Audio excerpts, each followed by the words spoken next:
dala bwenvaawo naye kenyini njala tuwa mukisa gino okwebaza mikwano gyange nyola okwetola ensi yonna abangoberera ku mitimbagano gyange gyonna kuli TikTok kuli Facebook page account zonna saako n'abalaba video zange ku YouTube mulamusizaako okusookera abaana ejja kusooka beetula YouTube simanyi kiki yateeka mu system yaayo short videos zino ezijjamu amaloboozi twagezaako okugenda deep in settings tukikoleko nekikyali mu buzibuzibu so nsaba beetolera olw'ensonga eyo ne tujja sigala nga tukola olw'ensonga ffe tetugaana kukola ebisigadde byonna tujja bisanga ajjukira abasajja balina ssente empya n'enkadde basobola okuwabira ku buli mutimbagano njala tuwa mukisa gwebaza mwenna abakera ne mugenda ku mutimbagano gwa YouTube ne mufuuka ba member ne musupportinga kale njala bebaza nnyo waliddemu bali ddala mwenna abasupportinga naawe ali eyo nga bulijjo onoonyiga egyo supportinga mu LBS oba Lumbuye Fred ng'omuntu ngenda kusaba genda ku YouTube channel yange amanya mugamanyi kuliko Lumbuye Fred kuliko akafaananyi kange kali akakadde kasita obutuukako kuliko options bbiri kuliko wali subscriber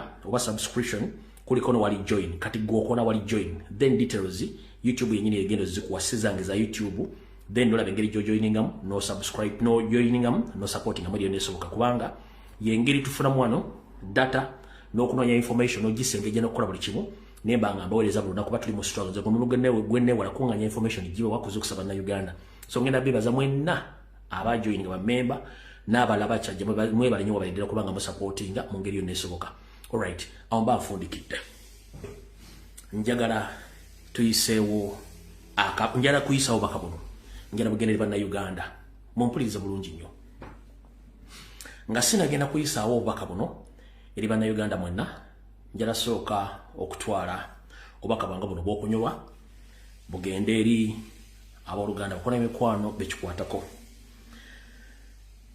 wiiki eno ennyini gye tufundikira olunaku olwaleero twakumye bubi Ssaabasajja Kabaka twakuumidde ddala bubi era gwe tusinze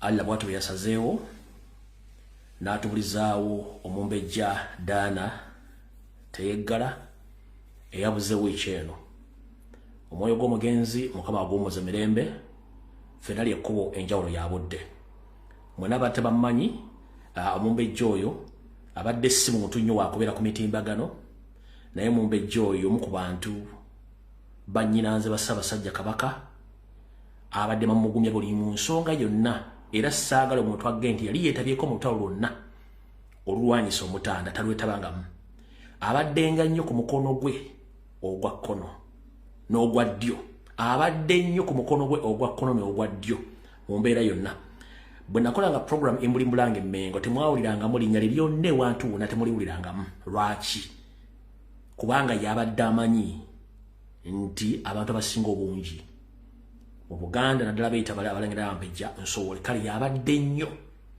nfanfe wa Ssaabasajja Kabaka naye alla yamujjuludde omwoyo gw'omugenzi Mukama agw'omuze mirembe yeebale kuweereza nsi ye yeebale kutuukiriza mirimu gye gyatuukirizanga omumbejja tujja musanga enjawulo yabudde naye gyatuuse yonna ayongere otusabira olw'ensonga naffe obudde bwe tulina so abali tebamanyi omumbejja oyo kamala okulaba nti baana akafaananyi ka video kenkalina mumulabeko katono nnyo then tuluke tugende ku video eyatuleese mu full swing tugende ku video eyatuleese mu full swing kandawo bannakasevinzeeko katono nnyo katono nnyo Mukama nnyambe nga nakataddeko wano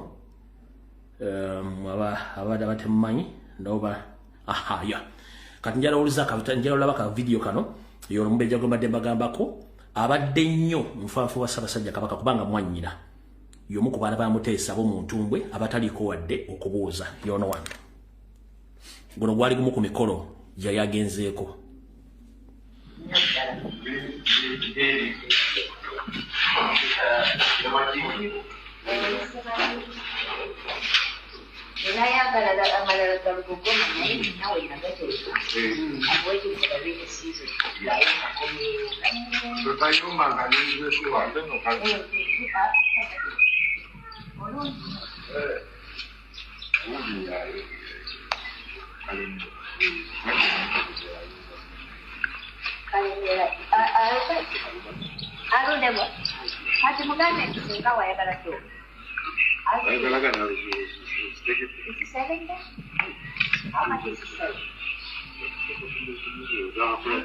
Please, I need 2 dogs.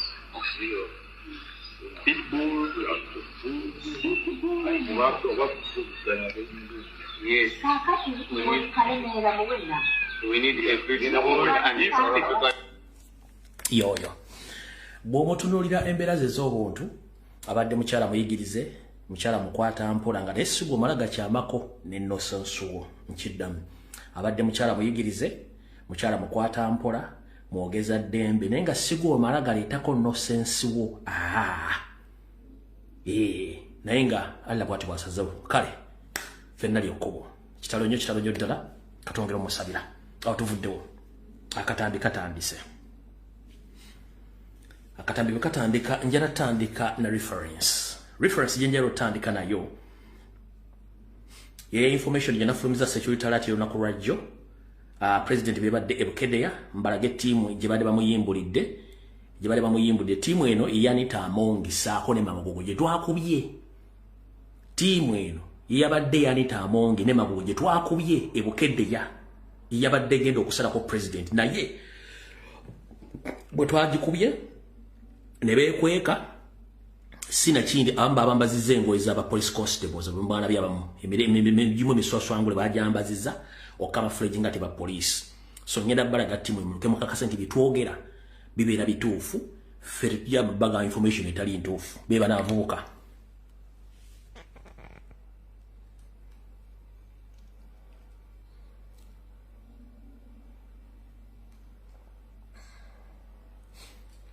era babaddeyo bulungi nnyo nga bagenda kukola effujjo lyabwe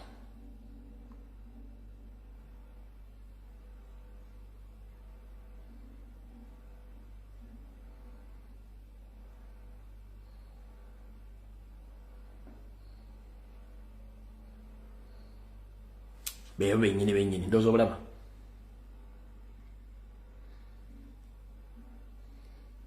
oyo omulala tukifaananyi emagogo yennyini olaba beebo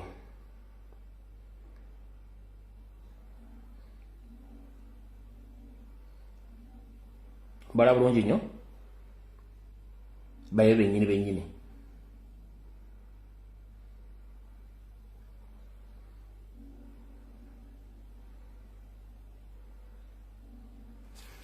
alright ndowooza mbategedde bulungi nnyo awo tuvuddewo kinjagadde soko bagamba kale katandike mu butongole olunaku lw'enkya kansoke mpisewo akalamu kano olunaku lw'enkya omukulembeze atugambye nti eno yegenda okubeera enteekateeka ya wiiki etandika olunaku lw'enkya olunaku lw'enkya lwa bbalaza ng'ennaku z'omwezi 22 omwezi ogw'Ekkumi mwaka 2023 omukulembeze w'eggwanga omulonde Robert Kyagulanyi Ssentamu agenda kusooka mu Makindye East akomekereze mu Makindye West then ku lwokubiri ng'ennaku z'omwezi 23 ajja kubeera Makindye Ssaabagabo then bw'afundikira awo agende mu Ntebe municipality ku lunaku olwokusatu ayolekere ebizinga by'e Kalangala then ku lunaku olwokuna agenda kuwummuzaamu agende asinze saako n'okubirako ne family ye ku lunaku olw'amazaalibwa era agiise Merry Christmas then ku lunaku olwokutaano buto atayolekere ayolekere ebizinga by'ebivuma ate ku lw'omukaaga ng'ennaku z'omwezi 27 wattu ab'empigi mwe mulina mwe mugenda okubanga mwesunze president ku lunaku olwo kale njongera okutegeeza abantu mu Kampala naddala bawanga lya Makindye East Makindye West Makindye Ssaabagabo Entebbe municipality Kalangala Merry Christmas ku lwokuna saako buvuma n'empigi nti omukulembeze mu mwesunge bungi nnyo banyabo ne bassebo mu mwesunge bulungi nnyo keeko akalango nga bwe kali mbategeeza era ko kawedde tugenda butereevu ku program eyatuleese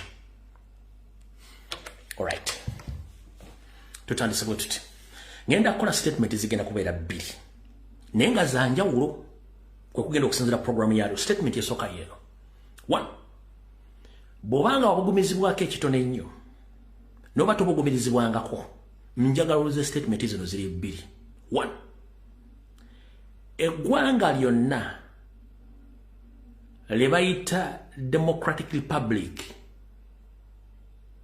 ekigambo democratic kitegeeza nti waliwo democracy era omuntu bw'agamba nti eggwanga limu democracy oba mulimu emirembe kye tuyita peace mubuuze otegeeza ki bw'obanga olifaalinga obanga oyogera ku ggwanga Uganda Uganda tebeerangako democratically stable.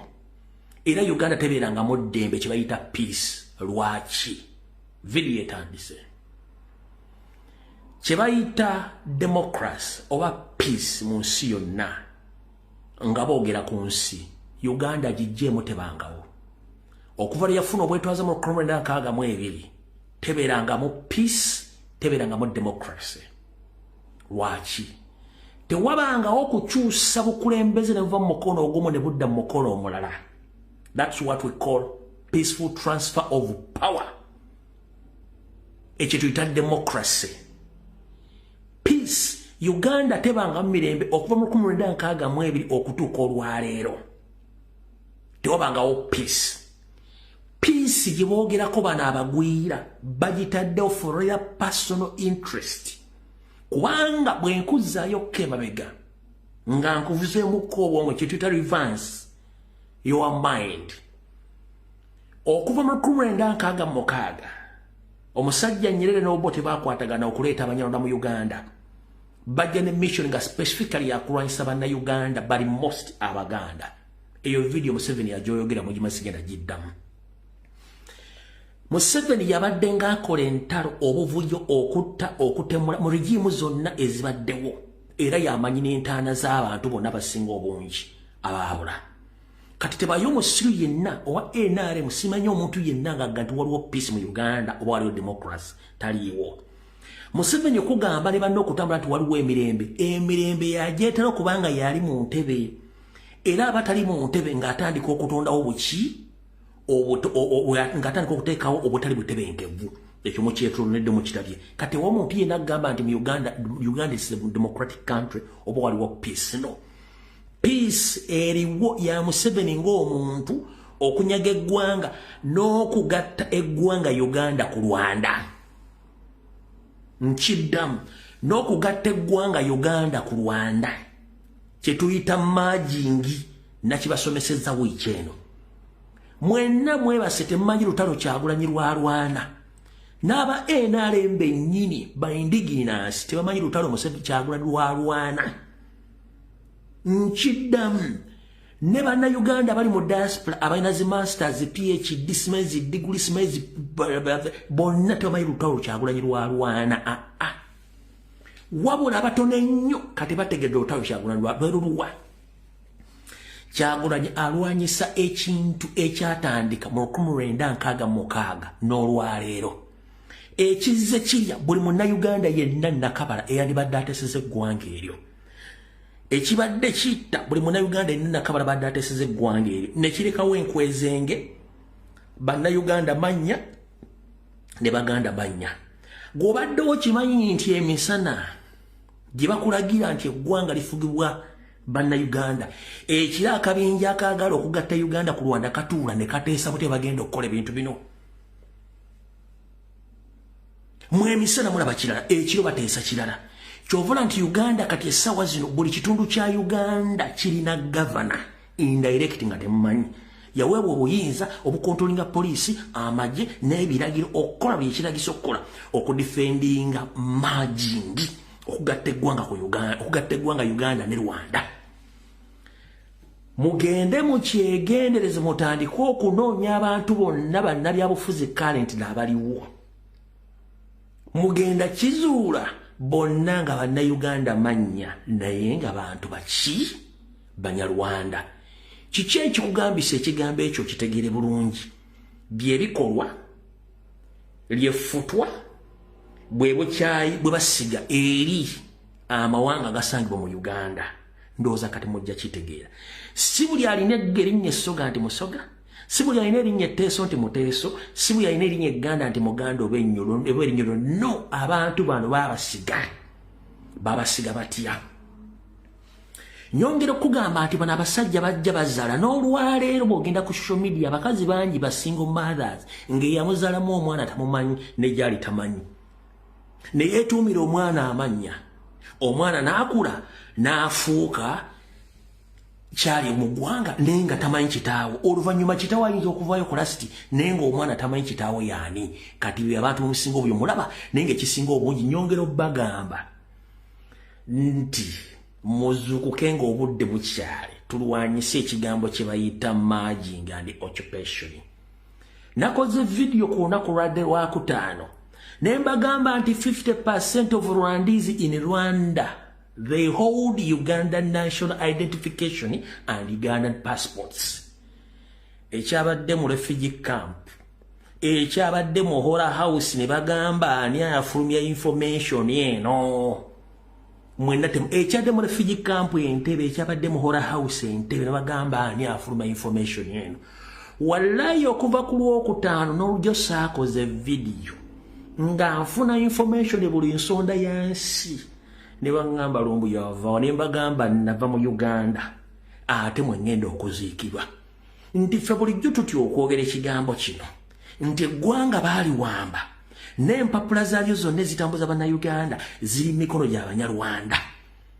Ne mbagamba lwaki temwongeranga nti ate bulijjo tetulina bwogero tutte naye kuwa kyogedde.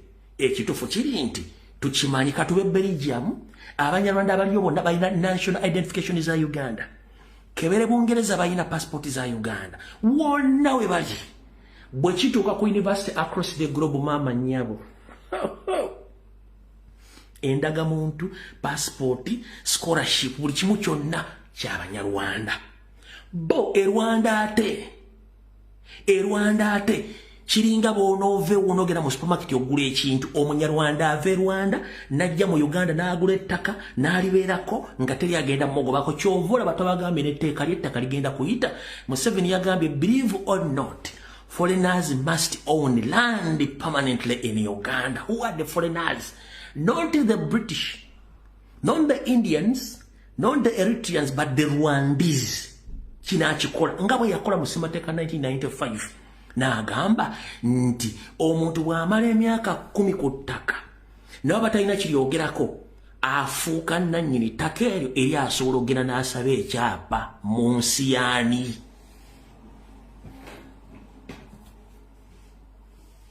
Mu nsi yaani nakyogedde naye gwe omanye ekiri mu State House, omanye ekiri mu bitongole by'okwerinda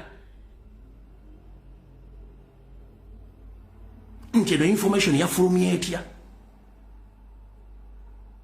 Basindika nga Shuma ne bannabo okubuzaabo mufate batuwa passporti batubagamba siba batusosola ekyo bakiyita decoy. Basettinga presidency ne bayo abeekaanya mbu bo tebabaagala kumbe no balina ebyogera nga balaga eri nti eggwanga waliwo enjawulo kumbe basajja bano be bamukanjala kibagamba mutegeera olwa ekintu kyagulanyi kya Rwanda kinene nnyo. Kamba weko akantu katono nnyo osaka nabaze okusobola leero. Bwe tugenda mu ggwanga lyembwako ebyokulabirako ekisinga bwe eggwanga eri Amerika.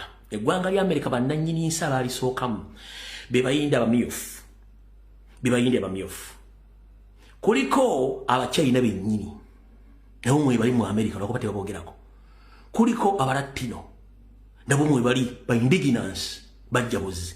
Zaidi bano bemula abantu abasinga obungi babayita ba Europeans. Most of the British bazungu bebatwala eggwanga eryo. Kati bannannyini Amerika batuufu be ba Red Indians n'Abachina ne baddako. Waliwo ebitundu bya Amerika nga Bachina bokyupayingayo nga n'ennimi ezoogerwazo Bachina, ebibuga ebimu Amerika nga bya Balatinos bebasingayo obungi. Kati ate yo eno abazungu gye baatwala Abangereza n'aba Europeans be bayita America original. Naye kiki ekiriwo kyekino wano wammanga. Gwe Munnayuganda essaawa zino akyebasembolera nga tomanyi kigendera ky'abasajja bano ojja kifuwa ng'okizza munda bw'omutazuukuka. One, bazimba ekintu ne bakikulaga nti weekiri naye nga tosobola kukiraba kubanga bakizimbira mu bantu abakufaanana. Naye ng'ekiro batuula ne bateesa ekiddako kyekigenda mu maaso. Nakusomeseza ne nkugamba nti lwaki bano abasajja basookera mu Maserengeta ne bagamaliriza ne badda mu Bunyoro Fort Portal Kasese ne bagimaliriza ne badda mu Buganda ne bagimaliriza ne bagenda mu Mamboka baagala gamaliriza eri mu bukiikakkono baateekayo gye nasooka n'ayandaaza n'amalirizaayo. Kati batandise okuzingako y'ensonga lwaki bagadde ya protect their gains indirectly nga tomanyi. Lwaki tomanyi? Bw'otunuulira ebintu byonna bigenda mu maaso njagala ogguka amaaso lwaki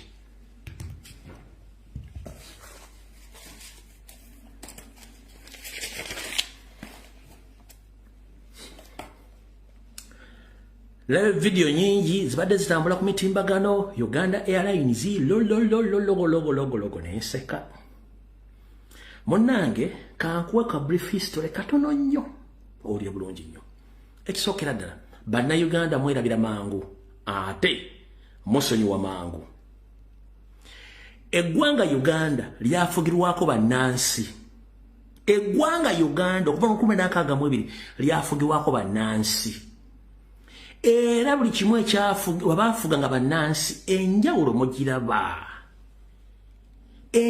mugiraba ng'eggwanga lyafugirwako bannansi era abatali bannansi enjawulo mugiraba katugenze mu maaso omugenzi Idi Amin Dada yazzawo ekitongole yagula ennyonyi ezo n'aziteeka Uganda Airlines zikula bulungi nnyo across the globe mulya bulungi nnyo ekitongole Museveni n'akitunda ne kifa ye kennyini mu project zaateekawo okubbiramu ssente ng'ennaku z'omwezi 30 omwezi ogw'olubereberye omwaka 2018 yasalawo akomyewo project ng'agenda kubbiramu ssente Uganda Airlines si y'Abannayuganda. Uganda Airlines linnya lye liriko nabagamba n'erinnya Uganda Airlines liyasaamu kuteesa ye yaligulanga omuntu. Joel Ssenyonyi yatinkula ebitono ne bimulaga nti Uganda eyina koshare emu ku wannannyini w'ennyonyi eyo.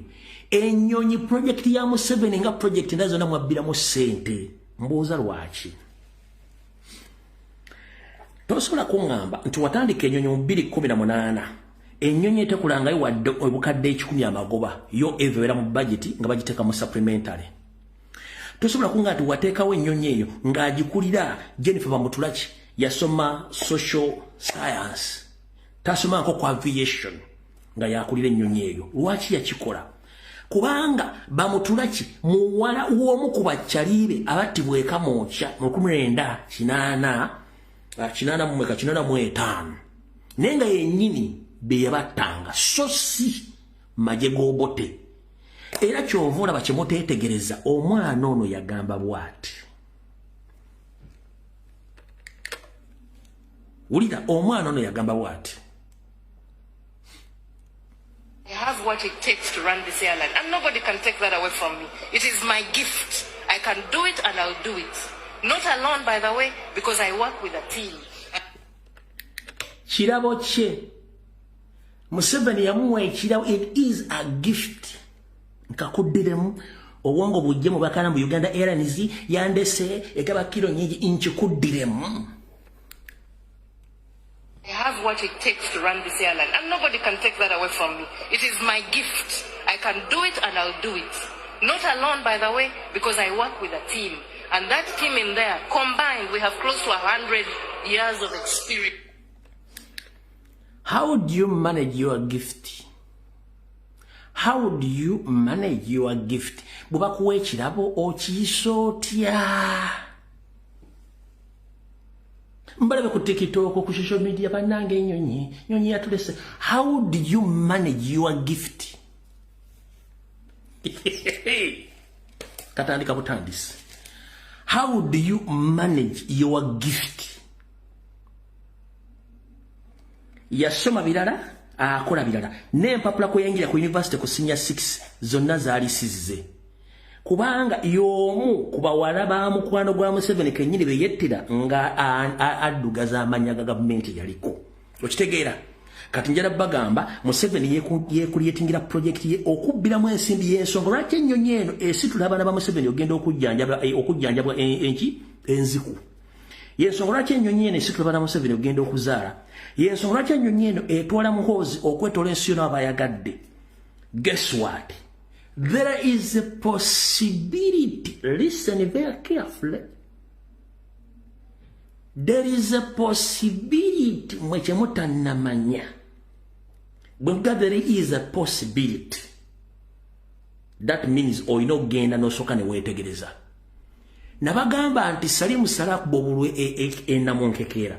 Nobulobola buli Dubai. So there is a possibility between tomorrow, Monday, Tuesday, and Wednesday. Enyonyi zino ze zigenda okuleta obukubidwe Dubai. So eno yonna saga eri nti enyonyi zino zirina kago gwe zirinza okuleta. So simwe bannansi, there is a possibility ku kyenkugamba. Zirinze kago. Zirinze kago. Zirinze ki? Zirinze kago ali Dubai kubanga bakubira obulungu. Monday ncha, Tuesday or Wednesday. Bayinza bagamba now enyonyi zizze mu service after delivering their shipment or their cargo ngemaze okutuuka. Eyo njitaddo as a possibility okusinzira ku sources zange. Okitegedde bulungi nnyo. Naye lwaki bannayuganda mwerabira mangu? 1. Oli akugambye omulimu bagumuwanga ekirabo. Yasoma birala, akola birala. Ennyonyi yali yeetaaga okufuna omuntu nga yasoma aviation, ng'era ina experience ya myaka 10. Ono yasoma social science, goba okutwala obwa administrator. Okitegeera? Ennyonyi yatandika nga 3 January 2018 tekolanga wadde amagobe bakadde 10. Ekola losses. Bajibanja ne Somalia Suruza de kyalandinga. Zo genyonyi company gye basigula company za gwawo dda tezikyasobola kutunda spare era nga mukyali nnyonyi. Gwe tosobola kungamba nti ennyonyi esobola okudireyinga almost for 2 days 3 days ba customer ne batabatwala mu hoteli kusula. Ekyo tikiri mu nsi yonna. Tosobola kungamba nti ennyonyi edireyinze for 3 days ne batali funding sente zammwe. Ekyo tekisoboka. Tosobola kungamba nti ennyonyi edireyinze for 3 days ne watabaawo proper arrangement of transfer passengers to other companies ne basharinga profits zezitya. Uganda Air buli muntu obanga asasudde ticket ye ya siringi amagenda n'amadda nga asasudde siringi katugambe 10 olwa $1 amagenda n'amadda buli muntu gasudde nusu 10 olwa $1 tugere 10 bwe buti olwa $1 oba 8 kale kachukolo 8 amagenda bina n'amadda bina ze nusu 8. Ennyonyi ne muga tegenda kubeerawo for 3 days. Mwandibadde mukwata ku company zonna eziri mu nsi yonna ne mugamba no tulina obuzibu nti ye tulina ba passengers twetaaga tubabawe at least mutuweka akasente akatono. E company yandibadde ekwata at least $7 neruwa ennyonyi ziri ennyonyi ne zijja bannayuganda Dubai ne zibatwala Uganda ne zibajja Uganda zibadde twale Dubai paka ennyonyi zabe zantiredde. Boli basigazaako 10 kubanga ennyonyi bulijjo zigaba n'abasabaze. Ne basi wano zikikola basi bwefiira mu kkubo bayimiza bunyimiza basi ndala endala ne batwala gye balaga. Niyo ngamba otya for 3 days abantu bawadde bagenda kusula tobawadde mmere tolifandinze sente tokoze eki nga tewali muntu yenye. Ekizibu ky'abannayuganda mwenna muyina ekizibu eki kiri ekintu kimu. Olweka nkibagambe olweka nkibagambe bannayuganda muyina ekizibu eki oba wasoma oba tewasoma muyina ekizibu eki kiri ekizibu kimu. Mwenna mulakinga self confidence. Mwenna mulakinga self confidence. Ba passengers bonna abadde bava bagenda mu nsenda nga si bannansi. They were transferred and they traveled safely to their destinations. Why mwetebanna bakolako? Kubanga mulakinga self confidence. You paid your money. You were supposed to reach somewhere to do your business. For 3 days you are still stranded in Dubai or in Uganda. Munanga ari tunakola ki Uganda Air yaffe bogus. Time is money. Money is time. Ompya bulungi nnyo eyo business eri global. You can even sue that company. Oba bagigalewo musobola n'ogiwabira bagigalawo. Mu kitongole kitwala ennyonyi zonna musobola ogiwabira bagigalawo kubanga eri incompetent one. Nabagamba ennyonyi ejja bayiwa somewhere bwe babalemedde okubabulya bwe babalemedde obafunira w'okusula. How sure are you nti ennyonyi bwegwa mugenda funa insurance money? Emirambo gye magigenda kusasula. baganye okufuna hoteli mu nnaku 3 hoteli za $10 ze dola 3 siwe kiri ntije baganye okufuna hoteli wogenda osula for 3 days oyina insurance kinti enyonyi bwe bagenda sasulira akaramboko oyina insurance kinti enyonyi bwe bagenda sasulira then there is a high possibility enyonyi egenda kuziika abantu very soon enyonyi egenda kuziika oba egenda kubula vanish from nowhere ebule munonya abantu nge250 nga tebazze mu kulabika ku planet earth ekyo mukirina bwanga balemeddo basasula hoteli ya $10 for 3 days namwe abali Uganda bandi badde basasula at least sente za mwazi compensation ne modene mulinda baganyo kati ongambo te balemeddo okusasulira hoteli ate nyonyi ebuleegwe basasulira akalamboko mulinya kyekyo eri agenda okukwata video agambe nti Lumbuye is against the country. No, siri against the country. Enswere kwagala ekugwa kubwa. Omuntu bwe agenda silent about your crimes or about your bad manners, that means he doesn't like you. So we must comment and condemn the poor management of Uganda Airlines. Imagine the company is under Uganda as a name, but it is owned by foreigners. That's why they don't care. Kati banna Uganda mulakinga self-confidence. Yensonga lwaki buli omu mugenda kuwavula n'esente mwawukane mangu nnyo. Mugenda kwawukana n'esente zammwe yensonga lwaki temulemedde n'okununula eggwanga lyammwe. Omusajja bagambye mujje tulwane tununule eggwanga lyaffe. Oli akutte kasimu. Hey, wuuyo bannange azze wakabi. What kind of nonsense? Eggwanga balitwala muli mu mwenge muli mu esaazi mu nsi ezikulaakulanye nga zina ng'ensi zaagala kwenunula buli muntu yenna yandibadde omukolo gwe gwonna yandibadde yagugjeewo dda buli muntu nga yenyigidde mu kampeyini olwali n'ekintu kye nitegereza mu Europe abalimu badde mu kwekalakaasa mu Europe yonna abasajja bakoze kye bayita demonstration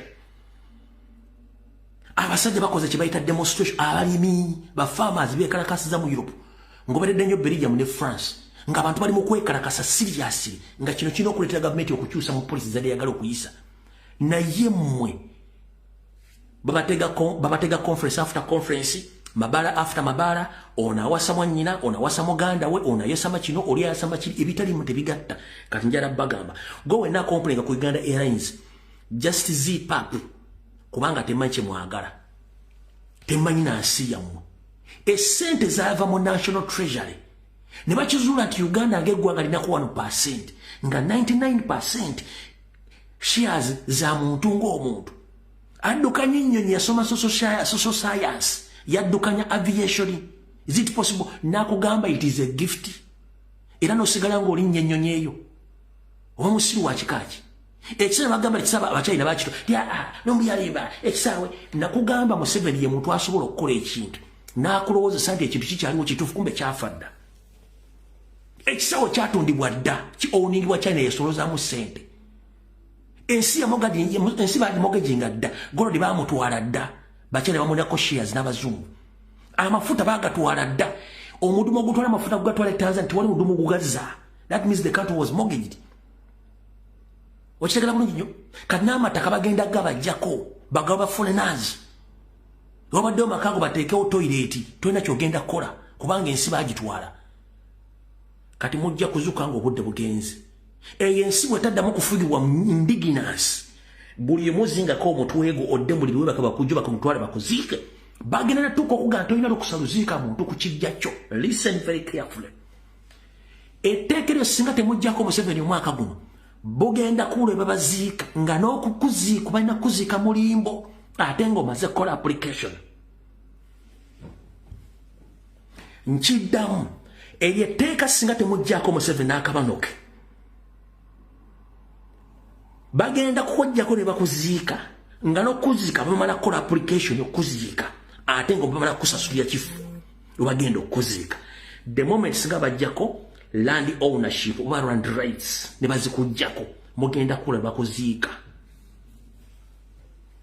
batagetingani batagetinga ebitundu byonna ebya Uganda ebadde bikya owning right ku ttaka. Lwaki balisi banansi. These are intruders. They come to occupy. Bamanyi mulida kitanti nyo. You know nothing about your country. You know nothing about the law. Olida. Someone from nowhere. Najana kugamba. He owns Uganda. He owns land in Uganda. Mutema itaberutu ya muyiro baga nti fetugenda Uganda gula mataka. The same applies to Ethiopia. The same applies to Somali. They own land in Uganda. Ngato sobola genda de Kenya gula kijiko chetaka gomonasi. Ngato sobola genda Tanzania gula kijiko chetaka gomonasi muna Uganda. Olaba nita amongi yechangira bukedeya. Natirika mabere muchaguzi not supposed to campaign there. Kati gwo musoga monange, gwo munyoro monange, atamayina amateka gakwatagana kugwanga, ekintu kibye eki protestive voting na kuzomaze 15 January. Tebera yomo gwagwa yenna musiru akugamba tokkirizi bagenda ku polling station kuma kaluluko. Ekibagobesa ku polling station baagala kubba kalulu kubanga tebayine bagenda kubukira mu kalulu kano. Unchidamu Atone Jeno yagwedda luno okuzika kwaggwa kiri wakiwanuka. Nabagambye Simoni byabakama mbereju oyo ye naye wakabano period. Nembagamba nga tannafuuka chairman wakachikubye kulonda yali mulamuzinga n'emisanga mbe yasiba tebayira misango oyo ne wakabano ali mu pipeline 50 master plan. Nembagamba Winnie Dolo ali mu kupapala yagala kusula wo tawulo mbuyitagala kubira mu kaluka jja Winnie Dolo kubanga naye yatidde. Ono mchana gomula mama lususu ye there is a possibility simuteso nababulira dda mpula bulungi nyo kati tuzze wano mu Buganda wali okulya n'okomba essowaani mpula bulungi nyo eyo kanveeyo mbategeezezza bulungi nyo kati katugende wano.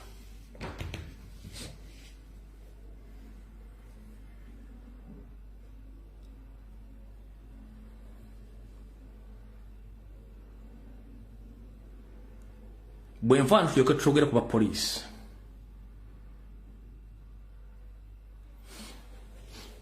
Banyabo ne masebo. Mbala musizako mulidi ogwokubiri ngina kozo mwezi ziri 10 eziri abiri mu lumu. Ezakaka ku mwezi ogwe 10 byobaka 2025. Bwembadde nga nwana olutalwe Mengo Mbulange Mengo. Abaganda bangi tebantegeera. Which sibaka kukuntegeera. Wabula bagabo otawomukira wabbango tewebikka. Nembagamba nti Bulange Mmengo Abanyarwanda bakola bitundu 9 ku buli 10. 10 lisigaddeyo baliteeka wansi. Juzi joli abalamu ye wiki gye tukuba emabega. Robert Kyagulanyi Ssentamu yakyalako Mmengo. Watu njagala nziremu mbakolere forensics katono nnyo. Omusajja gwe mwalaba yali ayimiriza abantu obutatambula n'okuyingira mu office ezimu. Nambagamba ddo Ssaabasajja Kabaka amugoba ku ttiimu ye. Oyo gayi amanyi bulungi nnyo entambula za Ssaabasajja Kabaka zonna ne bava mu kisaka kye amanyi Ssaabasajja Kabaka gy'agenda otambulira. Ne mbagamba nti bano abasajja bali mu kuyisa lugayi mu Ssaabasajja Kabaka. Ompulira bulungi nnyo entambula Ssaabasajja Kabaka lyagimanyi. Wabula omwami ono Nambooze bwe yavuddeyo okukaaba n'akuba omulanga omanyi Kitooke Maana bw'agambye mbu Nambooze byayogerako tabimanyi era kagwe ensonyi tamayina programu za Ssaabasajja Kabaka nga bw'atambula. Mu Ssaabasajja Kabaka ennaku ezimu ayita mulawunda about eyo emabbali gaayo naye mu Ssaabasajja Kabaka okuyita wakati mu ngalabi aba ayina emikolo egy'enjawulo gy'agendako ne ŋŋamba tofudde. Omwogezi wa Buganda. Uli omwogezi wa Kabano maama, uli omwogezi wa Kabano. Mu comment section njagala mpandikire ekigambo ekyo. Soko mpandikire omwami agambye mbu Nambooze tamanyi ntambula Ssaabasajja Kabaka na bulombolombo na nnono nti ye Ssaabasajja Kabaka munne waba tagenda ku mirimu gyanjawulo waba tagenda ku mikolo mbwe ayita mabbali wa ngalabi mbu lwaba agenda okukola emikolo lwayita mu ngalabi. Soko mpandikire wano oŋŋambe ekituufu nga sinnalambuka na bigambo nange mbabula ebimmanyi. Kitooke Maana nabagamba Abanyarwanda bali Mmengo muwakana.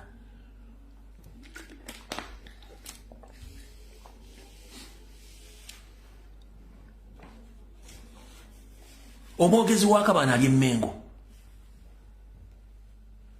Era bw'otunnya omuvubuka ono nabagamba dda Munyarwanda Wulira bulungi nnyo.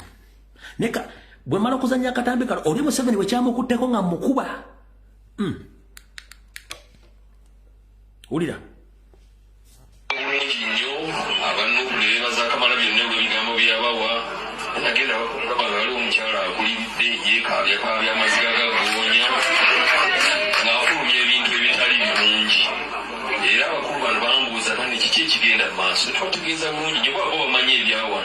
Ssaabasajja Kabaka asiima n'ayita mu nkulungeri ate ku mikolo emirungi emikolo gye tumanyi nti gino mitongole ng'alina emirimu gy'ajja okukola wano ku Bulange ate olwo lwayita wakati awo era ne mbategeeza nga bwe wantegeeza obubaka obwo kati bannafa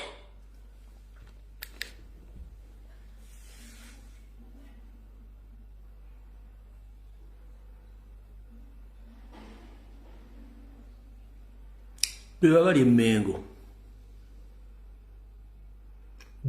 emengo ebigambo byange mujja binoonya emyaka nga oba wende wasiriiwo nkakuddiremu owulire Omunyarwanda ali emengo anyooka n'okunyooka naye nga bayita Baganda Oluganda balwogera kumbe bakuuma kintu kyabwe nkiddemu okiwulire. Wulira bulungi nnyo. Abantu beebaza Kamala byonna olw'ebigambo byabawa nagenda bakaba wali omukyala akulidde yeekaabya amaziga gagoonya ng'afulumya ebintu ebitali birungi era abakulu bano bambuuza bane kiki ekigenda mu maaso ntwategeeza bulungi nnyo bwaba bamanyi ebyawano. Ssaabasajja Kabaka asiima n'ayita mu nkulungeri ate ku mikolo emirungi emikolo gye tumanyi nti gino mitongole ng'alina emirimu gy'ajja okukola wano ku Bulange ate olwo lwayita wakati awo era ne mbategeeza nga bwe wantegeeza obubaka obwo kati bannafa Saamukulu Kitooke gyebaleko gy'otuusaako engalo kansi ekitambala bulungi. Munnange Nazzi kuno ensonga za Buganda zoogerwako Baganda so si Baganda mannya. Nyongera okutegeeza nti empologoma ya Buganda Namunswa Ssaabasajja Kabaka Ronald Muwenda Mutabi w'okubiri mutabani wa Ssekabaka Frederick Luwangula Muteesa buli lwava mu kisaka kye n'ayolekera ewantu wonna aba agenze ku mulimu tongole talina mirimu gitali mitongole na mitongole. Ompulidde bulungi ssebe ekintu ekyo.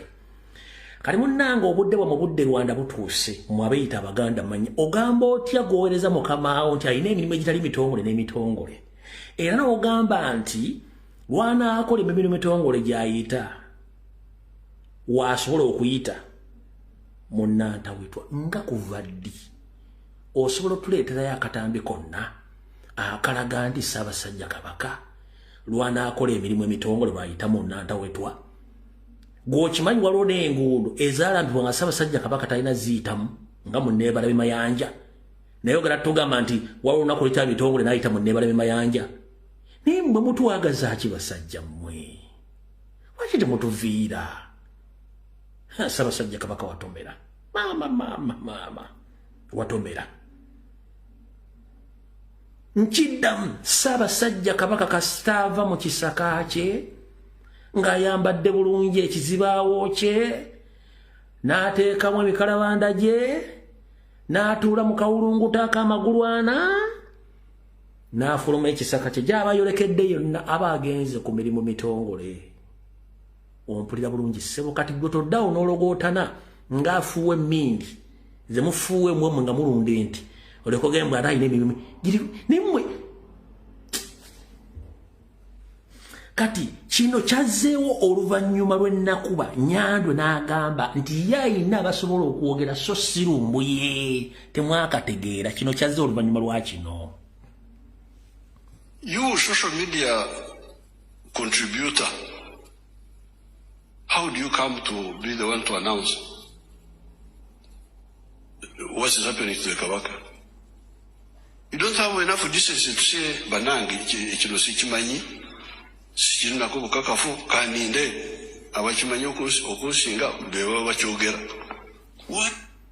Tulinde abakimanyi okumusinga beba bakyogera abakimanyi bebaluwa bulungi nnyo abanuku ne bebaza Kamala byonna olw'ebigambo byabawa nagenda bakaba waliwo omukyala akulidde yeekaabya amaziga gagonya ng'afulumya ebintu ebitali birungi era abakulu bano bambuuza bane kiki ekigenda mu maaso netwategeeza bulungi nnyo bwaba bamanyi ebyawa Ssaabasajja Kabaka asiima n'ayita mu nkulungo eri ate ku mikolo emikolo gyetumanyi nti gino mitongole ng'alina emirimu gyajja okukola wano ku Bulange ate olwo lwayita wakati awo era ne mbategeeza nga bwe wantegeeza obubaka obwo kati bannafa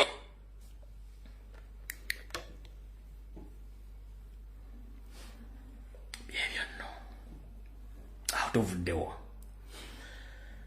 musabire nnyo Ssaabasajja Kabaka Ronald Muwenda Mutebi II kubanga embeera gy'ayisemu ebbanga lino lino tabadde nnungamu olw'ensonga wattu simunenya ebintu bino byali biteeketeeke nga bwe nateranga obbannyonnyola nti Museveni akuweesa kkono n'akugisaako ddyo yabagamba nti kyali kibi nnyo omuntu gwe yasikira mu maanyi mu bote okulumba olubiri lw'Emmengo ye yalina program ngenda kukozesa abaganda bennyini okusanya Obuganda beba n'abaganda mannya abali mu kusanya Obuganda ngenda kugamba erinnya Lumbuye bw'owulirako Emmengo mu Bulange Emmengo ng'olyogeddeko bakufulumya ngenda bagisimufungize lwaki naye noona buli programu ya Museveni yonna eri Emmengo kubanga enteekateeka yali yakugyawo Mutanda bo bakyekole ng'ebaali bakibaze naye kasita natandika programu y'ensonga lwaki mwala abantu amu ng'ennyindo bazifundikidde nga boogera olufalansa against me oba okunnima empindi ku mabega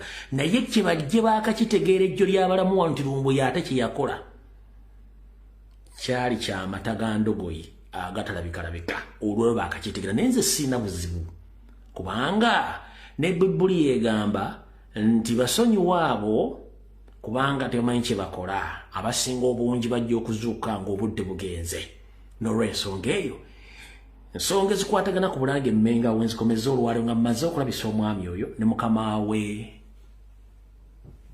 Ssaabanyarwanda atudde Emmengo Mayiga Ssaalonga Mulengejja awo tuvuddewo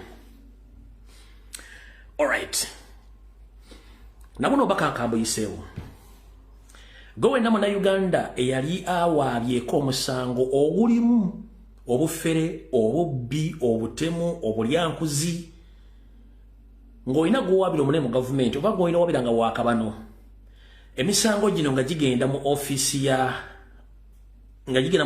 ya ODPP omukyalo oyo oba omwami oyo avunaanyizibwa ku kukwasaganya fayiro zonna egy'emisango eminene egirimu obukumpanya obubbi obutemu bonna fayiro ezo nga tezituukanga ntegeezeddwako ntegeeza eggwanga wattu mwenyigire mu struggle mujje ku gavumenti ya Museveni ekitali ekyo tolifuna bwenkanya tolifuna ssente zo kubanga kyekimu ku kijingi kye baateeka mu ofiisi eyo bannayuganda bannakabala obutafunamu mu misango egyo ofiisi eno Museveni yagiteeka omukyala bamuyita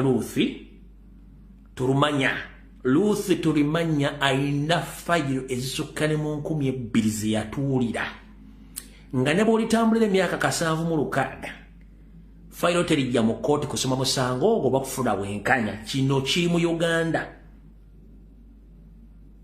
mu Uganda kuba Museveni buli wamu yateekawo abantu be bw'obanga ovunaana waakabano oba munene mu gavumenti yenna tosobola fayiro okutuuka gyeraga oba genda mu kkooti gyuliza it is impossible ng'omukyalo ono yakyali mu ofiisi eyo omukyalo naye Munyarwanda yali mu bano bagenti bateeka abantu baabwe ne babeera awo amala kusoma fayiro n'amala ogiteekaawo n'agituulira terigiraga mukire bulungi nnyo yoyo omukyalo oyo mukire bulungi nnyo yoyo bamuyita Ruth Tulumanya oba Tulumanya yoyo teri fayiro gyegenda kebere yaani aweekoma kyekiri kye bawandika mu 50-year Toastmaster program nti they must protect their own against any prosecution temwakimanya nimwe mwali ludda bakitaffe ne bamaama baffe mwali ludda wa nga bawandika ekiwandiiko temusasula kikuba mbi tuli mu ntandikwa we must make sure that we protect our own from any prostitution. Kati yono ya kule emirimu ejo akuzinga kukwata teri musango okugenda kuva wano nga mulimu abaabwe. Kati banyabo ne basebo buno bakanjala busindikira police n'amagye ga Uganda mumpulirize bulungi nnyo. Buno bakanjala busindikira mbakyala baba police, abaana baba police n'abaana baba magye mumpulirize bulungi nnyo. Njagala mumpulirize mwenna obuli ku ddaala ki mpuliriza ng'oli munna Uganda. This message goes direct to indigenous Ugandans who still serving in UPDF. Listen very carefully. Previously, you witnessed Museveni openly. He said that he doesn't care about your well-being as long as he purchases weapons of mass destruction. Either you sleep in tents or in mama ingia pole pole, or you lack a medication, you lack salaries. He doesn't care as long as he purchases weapons of mass destruction. Why? Because their mission is to occupy Uganda, not to serve the country, not to treat officers in all forces well, as long as he purchases weapons of mass destruction. Since 1986, Museveni has been using parliament as one way of cheating the nation via the defense budget. Defense budget and supplementary budget. Those are the only way Museveni has managed to cheat the entire country without anybody asking questions about where the money goes. So, indigenous serving officers in UPDF, prison and police, please listen very carefully. This week, Museveni openly said he doesn't care about your well-being as long as he purchases weapons. These weapons are the one protecting Rwanda. These weapons are the one causing crimes of humanity in DRC Congo. These weapons are the ones causing crimes against humanity in Sudan, Khartoum. These weapons are the one causing crimes against humanity in South Sudan. These weapons are doing the same in Somalia. These weapons are doing the same in Kenya. These weapons are doing the same in Tanzania recently. So, it's now exactly what is taking place in Uganda. Why? Listen very carefully. You entered the forces with a purpose of changing your lives wherever you are. You have kids, you have families to take about. But right now, as we speak, some serving UPDF officers in and out of the country, they have taken almost 6 years without 6 months without get paid. You understand? But this man is keeping on purchasing weapons. Why? Because the only thing he knows in his life is purchasing weapons to keep his 2-year 50 master program and his people in power, not to serve Ugandans. The statement which Museveni made, it was enough. Any UPDF, police or prison officer with a sounding mind to change your mind and join the struggle with immediate effect.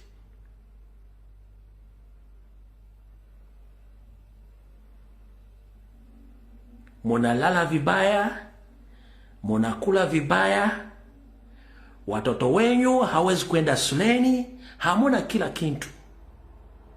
Ama wao wa jamaa, watoto wao wanaenda kwa zile shule kubwa kwa nchi yote. Sasa mtoto wako anasomea wapi?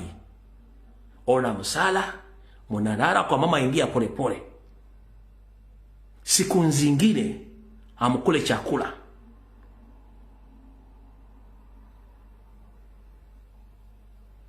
Mnajuanga vizuri Museveni na familia yake walitoka Rwanda. Hawataka kusikia mambo yote ya serikali wa Uganda kuwa vizuri, kwa sababu wanajua kama mnakuwa vizuri hamsikie oda zao.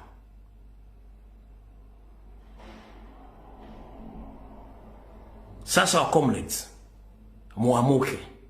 Hii ni sawa ya kuchunga nchi yetu. Wacha Museveni na familia yake waondoke. Mnasikia vizuri? Museveni mwenye Rwanda,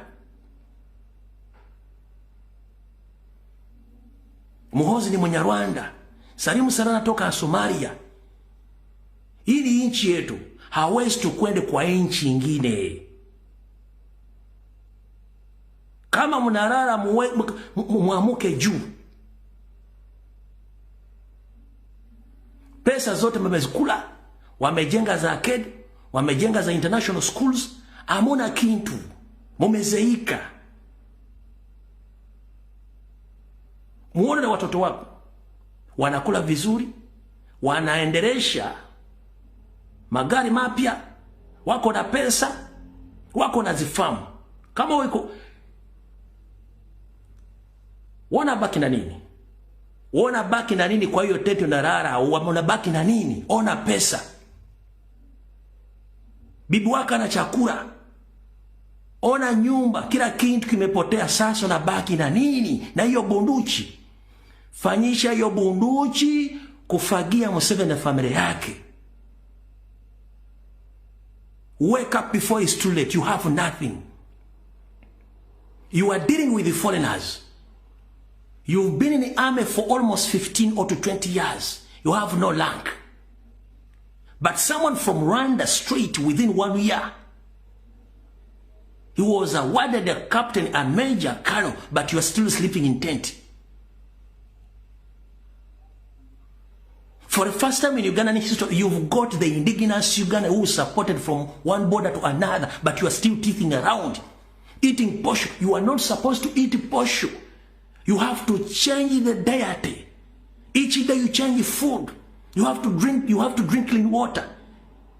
You have to take milk. You have treated like any other Ugandan, but you are sleeping in tents, gassing around. Please wake up. Police officers, prison officers, UPD officers. I don't mention here SFC because this is a small group which is protecting Museveni and his gains. Ask yourself, why is it right now they don't allow you to be with a gun? Because Museveni knows that time is going to come, the indigenous to wake up, and the time is now. Join the struggle before it's too late. We are managed by foreigners. That's why each and every government program has collapsed.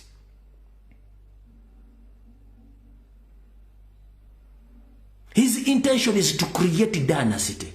You are going to be the servants in your own country. Muamuke. Muamuke. Hii ni sawa, muamuke.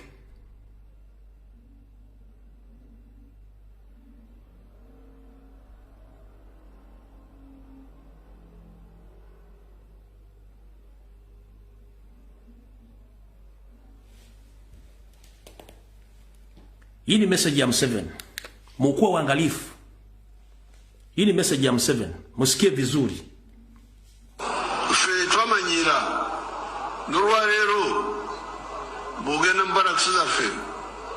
Ugenda kusanga y'abasirikare bafe bacyasura mu gusisira. Inyumba z'esubi. Kurwaki? Kubanga tetuli balabe ba Uganda. Tushobora kugamba takasenta katona kaliwo tuzimba amagorofa go kusulamu twerabire okugula emundu ezinakuuma Uganda. Fetusooka n'emundu oba tusula mu busiisira tusule mu busiisira naye Uganda esigale mu ddembe kubanga tuguze ebyetaagisa ebyokukuuma Uganda. Kati endowooza Mbantu bano ba mwana y'iki teriimu ekyabulamu batutawanya naye kati nkambuwadde era njagala kwebaza sipiika ono muwala anyambe nnyo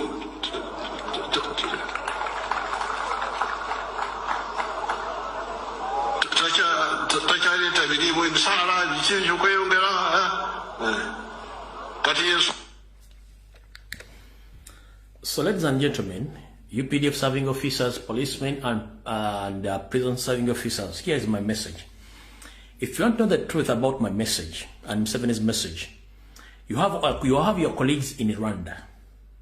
Go and ask, or if you get a free time when you are off duty, please board a bus and go to Rwanda, more especially in Kigali. You will witness that police officers and army officers, they sleep well, they treat them well, they eat well. But you in Uganda, you sleep like dogs. Even you take long without getting salaries. Your comrades who have been serving in Somalia, they're supposed to be paid $1,500. They end up being paid $300. $1,200 vanish from nowhere. And from Somalia, they are deployed in Karamoja. Nothing they have in their life. Even the little they should have got, at least like $300. After reaching in Uganda, checking their account, there is no money. That means you're working for nothing. Every day you are growing up. Ask those soldiers from Rwanda, they will tell you. Ask those soldiers from Tanzania, they will tell you. They sleep well, they eat well. They have insurance. They have off. They go for further training. But listen, let me ask you one question. How many of you, the indigenous serving officers in the police, in the army, who go for further training abroad?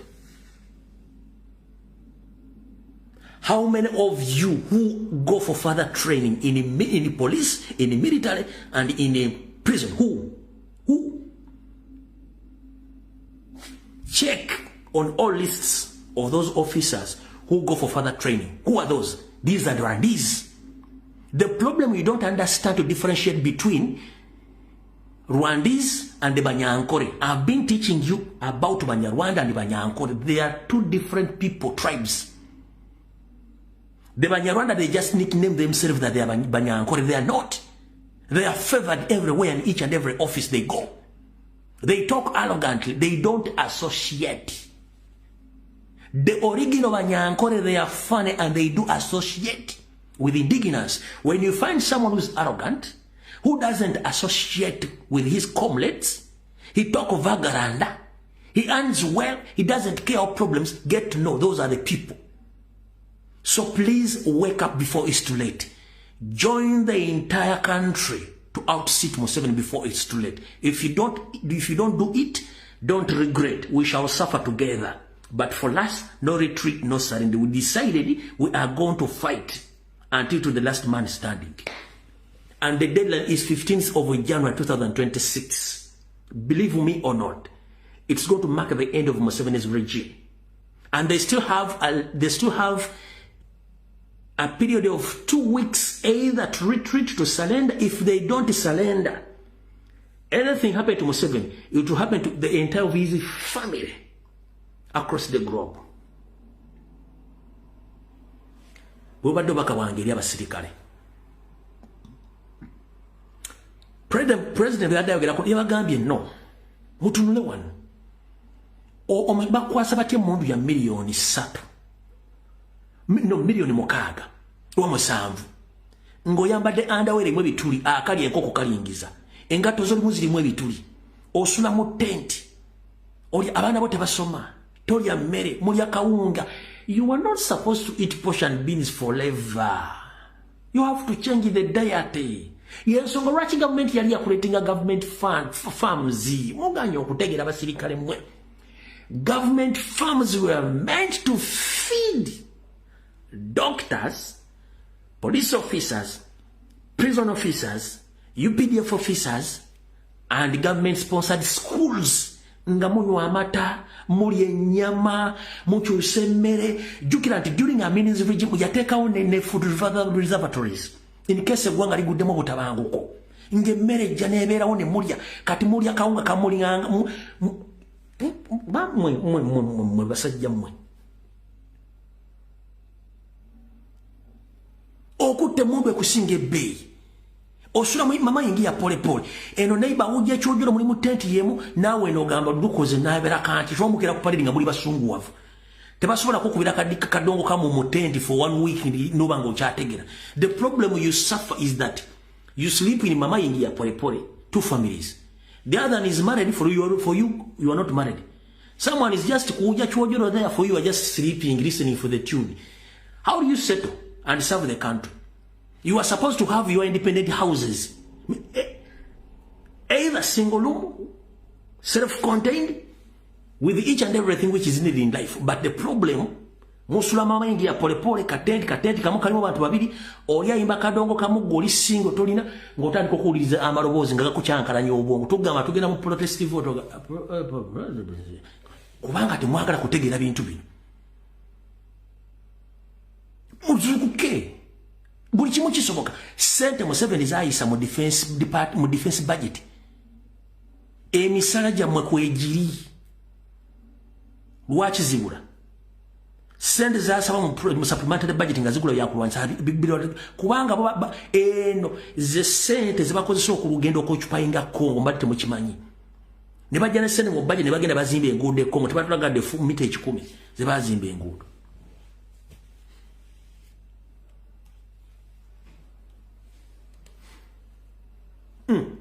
Katunde bano bonna wanani alina future. Kubano bonna wanani alina future. Kubano bonna ani alina future. Banani alina future. The moment you see someone nga tuda buli omu atunudde mu direction ye face zikulaga buli omu atunudde mu direction wanti waliwo omuntu alina future.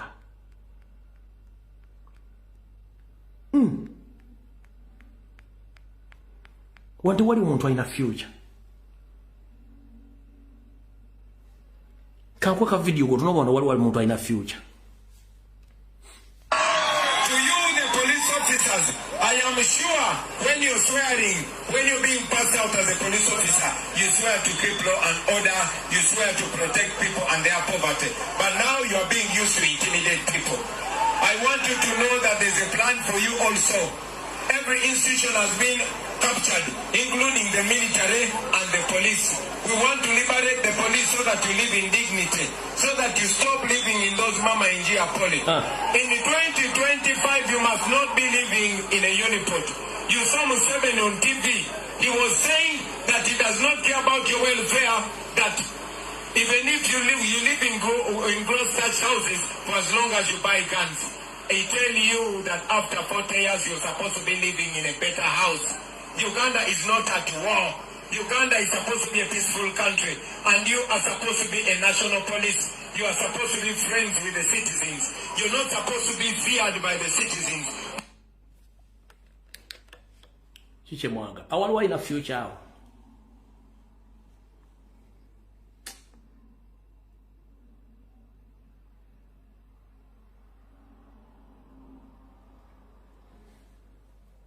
Oyagala kunyiga bulungi. Oyagala kunyiga nkwongere.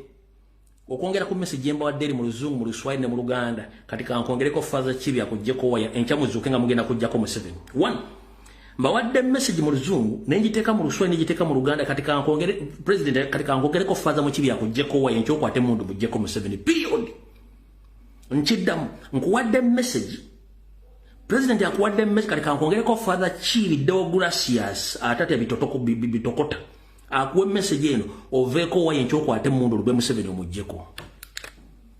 Ate message ngendo okuzanya ekwata gwene ku muna Uganda sijisinkira ba police bonna. Ekwata ku muna Uganda bulika sente kokola mbola mubo making a sure saving our cent otandika business eyo nobo genze kulima mwanyi. Mwaba wala abali mu diaspora bakadama.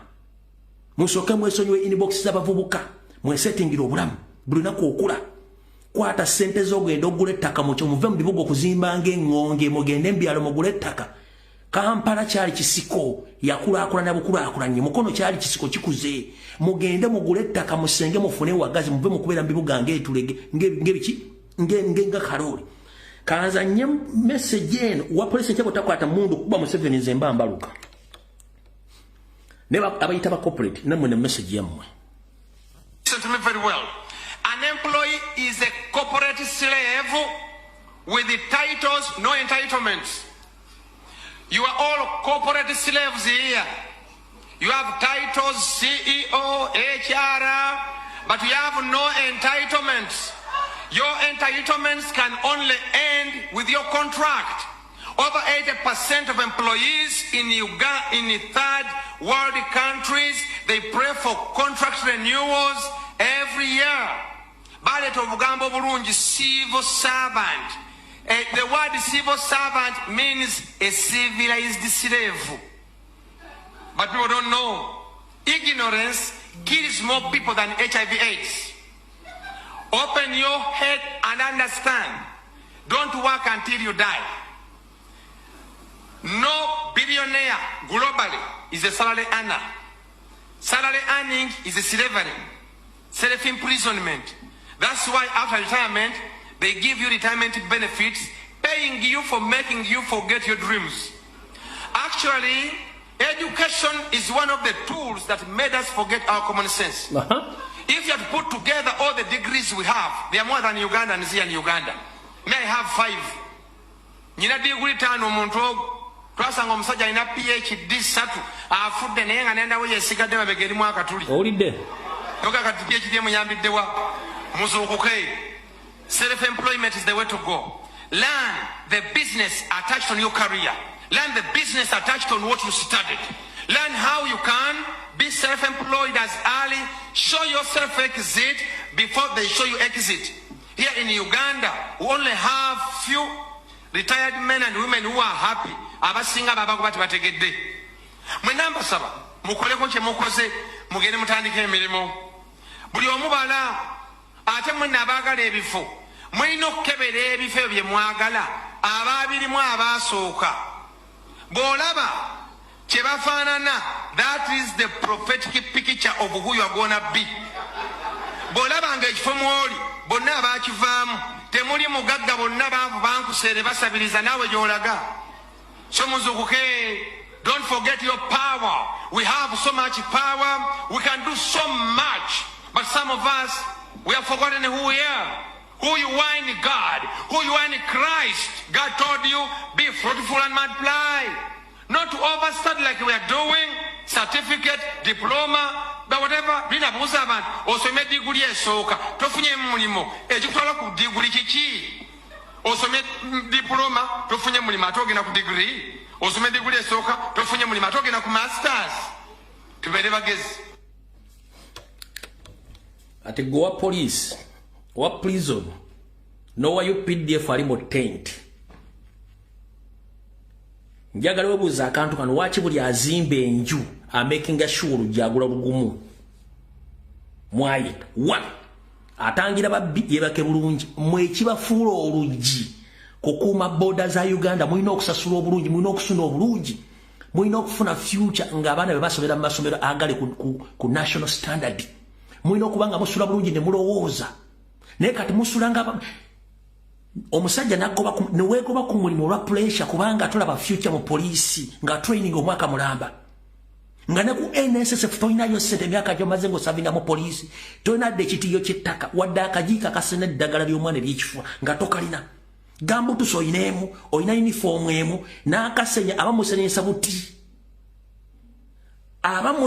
buti abapoliisi musenyesa temulina toothpick temulina toothpaste abapoliisi ba Uganda ng'oyambadde fulaga Uganda ow'amajjengo kyagenda n'oyota ku masiga g'ofumbira obungi ng'onywa ekikopo ky'obungi ng'omusiru mwasomera ki emundu mulina zaaki nga ssente weziri ssente zizimbalwana nga temulina magezi mutegeera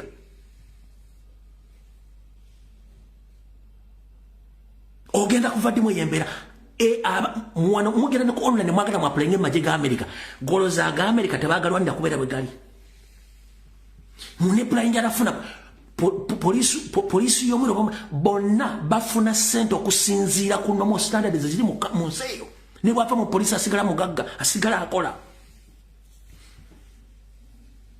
ne gole mu katenti ositamika asitamire enkulu gw'akataka akasaka ku kyoto oli bakeraga nti piga oyo mbooko n'ogenda n'okupiga oyo tiyagasi n'okuwa tobuuzizza lwaki first ask yourself why am I commanded by foreigners. How dare you leave a foreigner to give you instructions? Someone knew from nowhere. Na yamba uniform ya kunaja na commandika. Huyo piga risasi. Kwa nini walipiga risasi? Kwa nini walipiga risasi?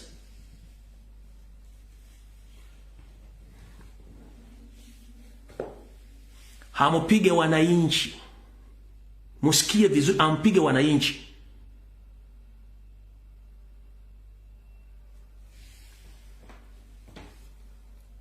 Omuntu ayitibwa wa police ow'amagye, you reserve respect. Wano ne bwe mbanga ntudde mu bus owa police najja nsituka wadde ndi foreigner kubanga ne bannansi basituka. That's the respect. Kubanga bimukola sisobola bikola. Nze sula mu kibira nakisulamu nga nkyali muto. Sula ku kisula mu kibira olunaku. Sula kusula nga nkuuma keberedde n'emyaka gye ngenzeeko. Ne musula mukuuma, musula mutambula, goba omubbi kwatono ne batakuwa kitiibwa mu nsi yo. Ng'ate ssente weziri, budget ya Uganda nga tebannakola kintu kyonna basooka kukola budget ya defense mwogwa ne tebakuwa ssente oba oli ku mulimu ki?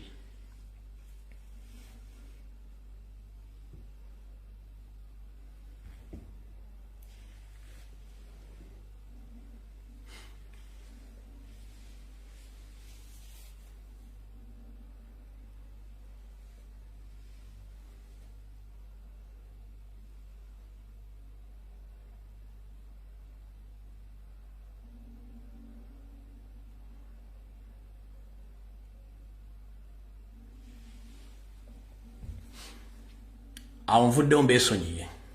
Alright. Monna Uganda yonna gy'oli nkusaba ogende ku Gombo, ogende ku parish, ku LC2 offices wonna ogende ogyeyo akakongeko bw'afulumye. Monna Uganda nkusaba genda ogyeyo akakongeko kolonderako kaafulumye, genda okagyeyo with immediate effect. Kubira muganda w'essimu, kubira senga, kubira kojje mugende mugyeyo bukonge ku parish gye buli. Parish ye LC2 office gye ziri oba gye tuyita ku bitawuluzi. Obukonge bwanje mugende mbujjeyo. Wano mugende mutereza amanya gammwe agaasuba ku ndagamuntu zammwe. Mugende mujje bukonge bwammwe gye buli. Mugende mutandika okukola enteekateeka ezikuuma akalulu ka president. Obulingeri yonna esoboka tugenda mu kalulu. Ebirumira byonna byandibadde byagenze mu kkooti. Nagambye tetusobola genda mu kkooti ya Museveni, tugenda kumuggyako. Lwaki tugenda mujjako? Nabasomesezza ebintu biri wakati. Waliwo kye tuyita rioters, abeekalakaasa batalina mugaso, ne kye tuyita demonstrators. We are demonstrate because we demand the change, or we demand a peaceful transfer of what? Of power in Uganda. Yes, wala nabaga nti yawula wakati wa Democratic Party oba peaceful country teri nsi gye bagamba nti limwe eddembe nga tebakyusa nga bukulembeze kuva mu mukono gwa muntu mulala kudda mu mukono gwa muntu mulala. Tuli mu occupation. Ekyo tebaddamu ne bakulya ssente. Bw'osanga ekya NRM nga kyasaamiridde mbwesima Uganda erimu baga nti emirembe giri mu best interest ya Museveni so si y'Abannayuganda. Kubanga omubbi bw'aba agenza okubba bw'ayingira mu nju asooba tayagala kuzuukusa babba. Ky'okola basooka bamubba kuba kalifomu n'amenya. Oba okitegedde ekintu ekyo. Omubbi taveeri ng'ajja akuba ndulu ngenda kubba ng'ajja akuba n'amataali. No, ajja mpola n'amenya nga mwebase n'abafuuyira kalifomu n'abba. Mugenda okuzuuka mubbi. Kati ye Museveni kyali mu kukola. Bannayuganda yatufuuyira kalifomu n'atubba. Singa yali akuba enduulu mu ntandikwa twalibadde twabuuka dda. Kati ffe tubazuukusa tubuga bannange basajja batubba muzuukuke. Y'ensonga lwaki babatedde musimu waliwo peaceful, waliwo peace. Mu Uganda tobangawo peace. There is no peace in Uganda. There is no democracy in Uganda. Peace is in the interest of Museveni. Whenever his power is threatened, he creates rebel groups, goons, gangs to attack whoever points in his power. Since 1966, Museveni has been fighting against the previous regimes. He created chaos was against previous government until 1986 when he took power. Then he purported putting there so-called peace, which is in his best interest. When you come out to challenge him, then he starts threatening.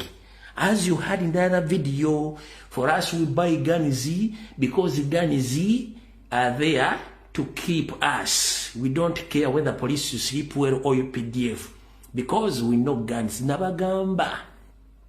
Mpuliriza bulungi. Buli mukulembeze wajjo bukinzira buli mukulembeze aina specialization ye oba omukulembeze abera specialized mu kintu kyonna. Kyagulanyi aina specialization ibiri. Esooka is an artist. Eyokubiri musuubuzi akola business yekulaakulanya amongst all artists in Uganda. Chicho oyagala mukulembeza asinga ku kyoyagala. Museveni specialization yali ya butujju na buyekera via Flonasa UMS because of it NRA up to now. The only mentality he has: buy guns, stay safe, nothing else. Yensonga lwaki ne watalina kubeera omundu waliwo emundu. Okitegedde bulungi. Yensonga lwaki watalina kubeera omajje waliwo majje kyalina mutwe. Yensonga lwaki n'obwakabaka yabuwamba n'ateekamu abamajje kubanga kyamanyi mutwe. Nothing else he knows. Okitegedde. Kyagulanyi artist. Kyagulanyi munnabyanfuna musuubuzi. Yekulaakulanyiza okusinga bonna abavubuka bali myaka gye mu Uganda nga asedezise muntu oyo. Ani gwoyagala asooka kwe? Nawulirayo ko omuvubuka omusajja mukulu ng'ajejemba. Mbu obukulembeze tebabugaba kuba mutayina experience. Kyagulanyi gwe mugamba atufuge. Kyagulanyi yali akola mulimu ki? Njala kubuuza. Kyagulanyi abadde muyimbi. Kyagulanyi musuubuzi. Mpozi Museveni yali akola mulimu ki? Museveni was a cattle keeper. Yali alunda ndi mulunzi. That's why olaba abantu bonna bakwata miggo. Lero nkipawadde bulijjo njagala kiko nasala kibagamba. Museveni mulunzi ensonga lwaki mulala n'amagye gakwata emiggo ne poliisi mbadde temukitegeera nga kubanga eriyo specialization ye mulunzi mu cattle keeper. So don't compare a businessman and an artist to a cattle keeper. Museveni, he knows nothing. Yensonga lwaki abasirikale bakwata emiggo. Oli akwata omuggo kubanga kyekibali mu mwongo. Museveni is a pirate. Yali mubbi. Yajjanga banka biseera bikadde nano yatuuka mu Kampala nga baze okuwamba yatandika kubba banka. Nakati akyazibba. Temukimanyimu. Kati baddawo ne bakulimbalimba. Museveni yajja ayambala attangira. Nga tamena kwambala suutu wadde okusiba ettaayi wadde okukwata fooko giriisa wadde okumanya bafuga eggwanga. It was in the best interest of late Paul Semwogerere, Abeka Kachama Mayanja, Josh Mayanja Nkanji, Waka Pablo, and the others to restrict Museveni to where he is right now. It was in the best interest to restructure Museveni by the indigenous who thought that this man is going to be a great leader. But at this particular moment, if they come back in Uganda, they will tell you other stories. Oh, your guy, but Dr. Samson Muluchi Seka, but Paul Kawanga Semwogerere, James Waka Pablo, Banabeta, Bani, Beba Solo restructuring Omusajo Fuko. He knew nothing that during that time. He knew nothing. He was green. Chovola ba mujina emyaka era bakyakwata emiggo.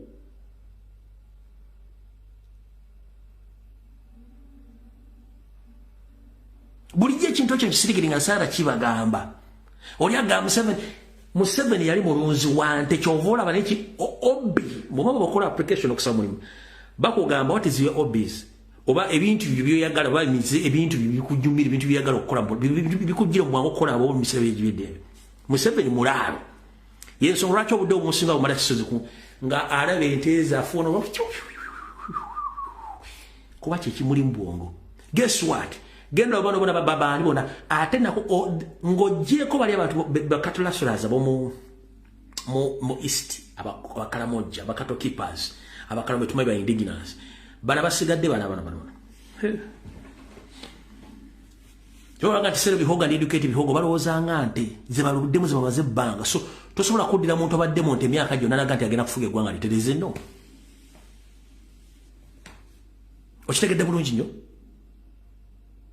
So tosobola kuddira muntu ali specialized mu industry ate industry creatinga alina kino kanki bagamba bw'osanga omusiri mugambe nti omuntu gwe bayita artist abeera musawo. Si musawo akuba empiso mumulooza omusawo akuba empiso yakuba empiso nti musawo ye no ba artist basawo. Lwaki basawo?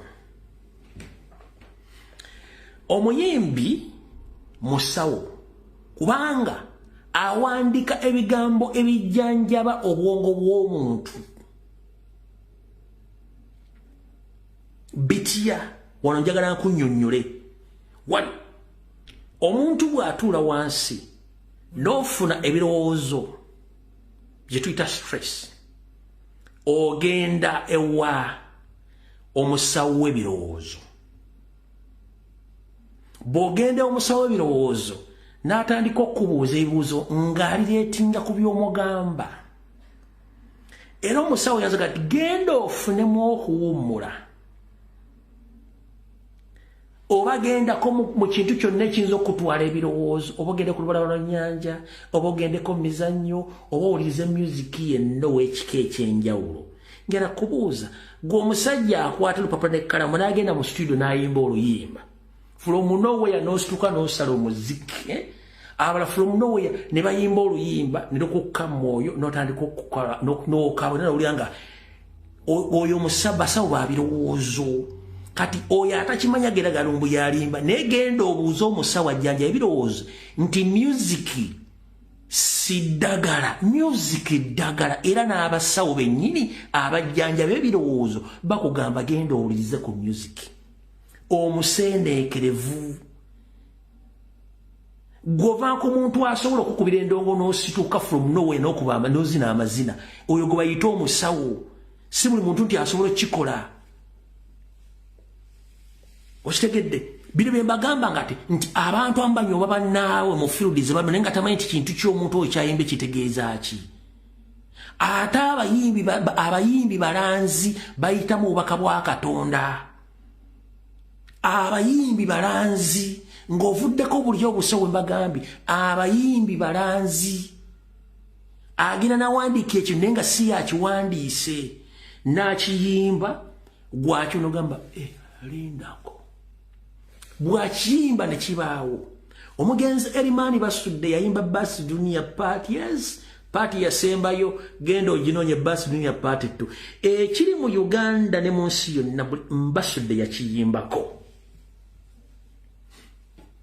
Ekiri mu Uganda Basudde yakiyimbako lwakuba nabagamba lwa copyright nani badde nfuna olunaku n'enzannya oluyimba olwo nga program namba naye Facebook tajja kunzikiriza. Kati goddiro lya kugeraageranya n'omulunzi w'ente omugeraagera n'omusajja omusawo w'ebirowoozo nga musuubuzi bw'akwata ku ggwanga ligenda kubeera liri.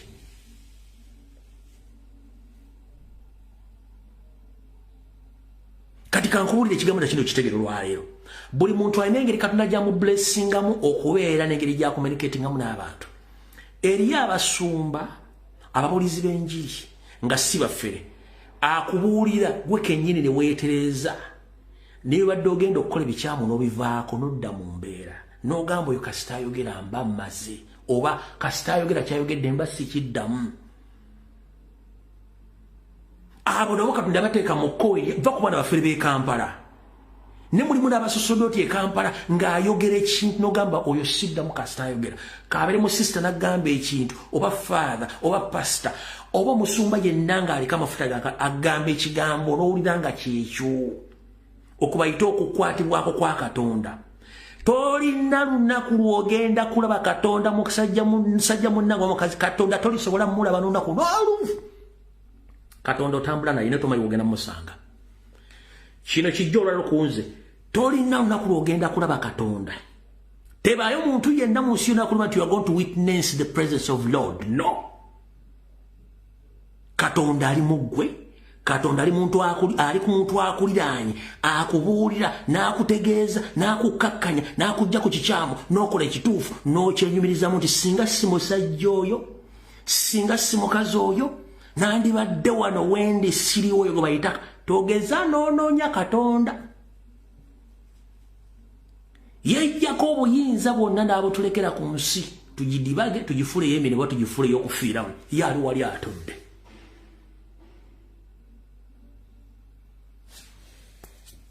towayo sente zo wa pasita mbonoonya Katonda Katonda ali muggwe Katonda ali muntu akuliranye Katonda ayinza n'okubanga ali mu mwana wo nga tomanyi Katonda ayinza n'okubanga ali mu mukyala wo nga tomanyi togeze ne bakulya mbogenda ku tojja mulaba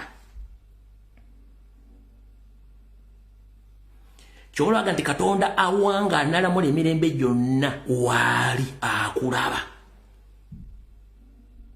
kiri gweri okukkiriza ekyo kyowulidde n'okisengejja ekikukakkanya emmeeme n'ebirowoozo omuntu kyabagambye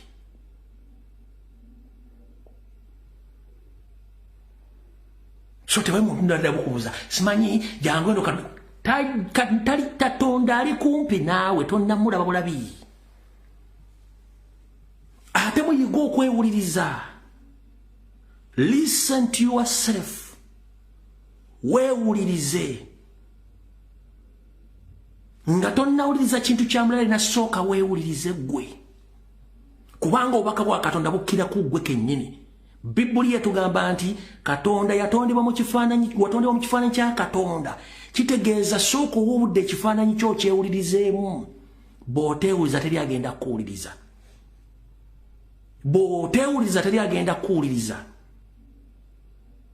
fubanga nnyo okwagala omuntu akugamba nti gundi kino ekintu kikyamu abantu bangi babagamba ebintu ne mugaana ne mmala okufuna obuzibu naga kale ate gundi yaŋŋaaba wattu naye nga oli Katonda gw'ayitiddemu okugamba nti kino kikyamu n'owakana ng'owalaza empaka ekikuwalaza empaka ye sitaani gw'otalaba kkala y'entuufu ye sitaani gw'otalaba kkala y'entuufu omuntu agende kino kikyamu oye sitaani naye ekintu bwe kimala okunujjuka nti gundi yaŋŋamba kubanga oli yali Katonda yali ayitiddemu oli okugamba ekituufu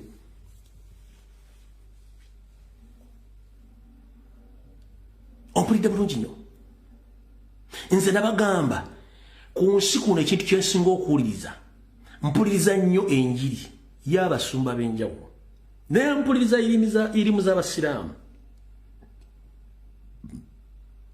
naye mpuliriza muziki w'enzikiriza ez'enjawulo nze kennyini ne neekompozinga mpula n'entereera kati goba ono gaba gati ogenda kunoonya Katonda tojja mufuna naye ng'ali awo kumpi naawe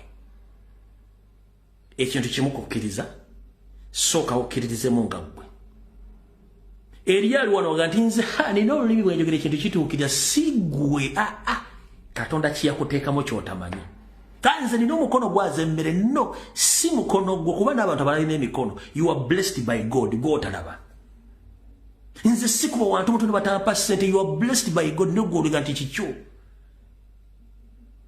nze si kola application batampa mulimu you are blessed by God naye oli atali blessed ng'alimu ebintu bya sitaani ne bwakola application emitwalo musi bagenda muwa mulimu bw'ojja kulonda lole y'essente ekwata omuliro mu processing ogenda ekwata omuliro kubanga olina sitaani abantu abali ku mikono gya Katonda bangi olwali toddamu n'ogaa nti simanyi gundi ayogedde kino ekituukirira oyo ye Katonda we gwalina mutambulirako mulemi okusooka okwetegeera sooka omanye imeji ya Katonda yaani nti yenze waki byenkola tebitambula olimu sitaani sooka ogende weetereze Katonda talina muntu gwe yatonda kubonaabona kinoonyerezeeko nze siri musumba Katonda tatondalangako muntu kubonaabona no okubonaabonako gwe okwetandikira gwe ensiboko y'okubonaabonako bwe basigwa wasikira ya nnyoko bwe basiya nnyoko wasikira ya kitaawo bwe basiya kitaawo wasikira ya jjajjaawo kubanga obubi bulondoola omusaayi gwonna gye guva na gye gukoma mpulidde bulungi nnyo Katonda takerako okukola kifaananyi kye ng'agenda kukibonyaabonya nno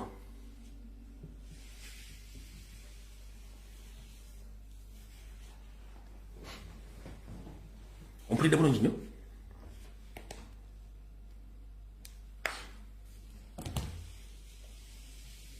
ompulidde bulungi nnyo n'olw'ensonga eyo vidiyo kalero kawunzise ne wiiki bwenti bwengikomekkereza Mukama makumi atakomera mpeera buli omu n'essuubi nti osigazza kuwangula naye kendeeza ku ttimu ofuna emirembe nga nfundikira akatambi kalero kafundikira naye kendeeza ettima ofuna emirembe toyina kyofuna mu ttima toyina kyofuna mu kwata genda kuloga mwana wa munno toyina kyofuna mu genda kubba munno oba mutuusaako bulabe buli muntu yena Katonda mu emikono ebiri n'omutwe gy'osobola okukozesa okufuna ekyokulya n'ekyokubeerawo okumala obudde ng'ologa munno azimba ennyumba ssente z'obadde ogenda okuloga mugenda ozigulemu buloka n'omusenyu ozimbe eyo okuloga omwana wa mujja osimanyi yasomye afunye eddiguli buli w'omulaga abaana bagenda kusira nekyo mutumanyi kibatuddeko temukimanyi ngenda kuga ekigambo kimu sooka weerowoozeeko ng'omuntu bw'onoonya sitaani tojjamu sitaani alimu gwe olina omujjamu bw'onoonya Katonda tali wala nnyo ne gw'oli Katonda atambula naawe era bw'alaba ng'oli muyonoonefu n'agezaako nnyo kukwata n'ogaana ng'akutanga ensi ekugabana ye mugambo gundi alina ebisiraani gundi tebakulogangako first and foremost ng'anfundikira nakano katwale siwakanya nti abalogo tebaliiyo nkiddamu siwakanya nti abalogo tebaliiyo naye gobadde wakiteekako mbwongo onokinoyezaako nti abantu abasinga obungi ffe tweroga oba gwe weeroga the moment okwata ekirowoozo mu bwongo nti waliwo akuloga oba muloge the moment okwata ekirowoozo n'okiteeka mu bwongo nti waliwo akuloga oba muloge muye endowooza enfumbulamu bwammwe eddogo gyeriri n'eddogo likwata oyo alikkiriza nti gyeriri kasita oli wakanya nga gwe mindset y'okugamba eddogo teririiyo n'abalogo teryagenda kuloga the moment you accept nti bakuloga naawe ogenda kukwata ssente ate ogende ku muganga eyo process bwenti bwetambula goza basoose kuloga gwe balogaloga ensi naye ensi ekipinga oni ng'etambula mwejje mindset ega nti gundi andoga no already oba weerogolodde kasita okkiriza nti bandoga ensonga yakulemerako mu buli kyokola setback okufunamu obuzibu bintu byokola eba challenge mu kutandikaako onoosobola okugenda mu kintu kino onoosobola okikwatirira buli lwofuna setback mu kintu kyotandise oba mu project oba mu business oba mu kusoma kitegeeza back Katonda akutesitinga onoosobola okumanaginga ekintu kino abasinga obungi temusobola kubuuka waawo the moment ofuna setback mu ntandikwa y'ekyo abiganye kambi genda obuuza wava munno yatandika ati yafuna ebizibu mu ntandikwa genda obuuza abagagga abasinga obungi abali genuine agenda kuba kyeki okutandika tekwali kwangu ebagiyita test Katonda asooka n'akutestinga gwe byanguyidde ambala n'afuna challenge mu maaso eyo nga teyasooka kuyita mu turbulence esooka mu ntandikwa business nezikola kusinga mubadde mumanyi lwaki abagagga bagwa abadde successful mu ntandikwa tebasobola kufuna challenge bw'abeera successful mu ntandikwa n'afuna turbulence ya problems makati awo business zigola bwe kimwe kifa kubanga teyasooka kufuna kusoomoozebwa mu ntandikwa kasita ofuna okusoomoozebwa mu ntandikwa eba challenge to set your mind kikyonoosobola kebe relationship eneekola musooka mu mbiri go bino byekuga binoonyerezeeko ojja kujja ongulire airtime ongulire ekyemisana osindikire n'ente yabwereere Birowooze ko teri agenda bbe kugamba. Abagagga bonna abasinga abasoose ne babeera successful. Lwaki bagwa in the process? Kuba tebasooka kufuna kye tuyita turbulence. Abalinnya ennyonyi, ennyonyi etuuka n'esukunda mu bbanga ne leero tuwedde. Naye mbona n'etereera. Kati aliyo abafuna turbulence mu kutandika ano kigge nti ofuna challenge mu ntandikwa. Bw'oze managinga n'oziyitako ogenda kubeera successful. Bw'obeera successful nnyo n'otuuka wakati n'ofuna ebizibu ebiyite turbulences ne zikulemu control nga business na buli kimu mmye. Okitegeera? So olina okubeera omwegendereza ennyo mu bulamu bwo. Sokolooza emirundi 3 nga tunakola kusalawo. Sokolooza emirundi 3 nga tonnasooka kusalawo ku kintu kyonna. Sokolooza emirundi 3 ku kintu kyonna ky'ogenda okukola nga tonnasalawo. Lwaki? Nkugambye gwe Katonda, okusalawo kwa Katonda kulimu gwe.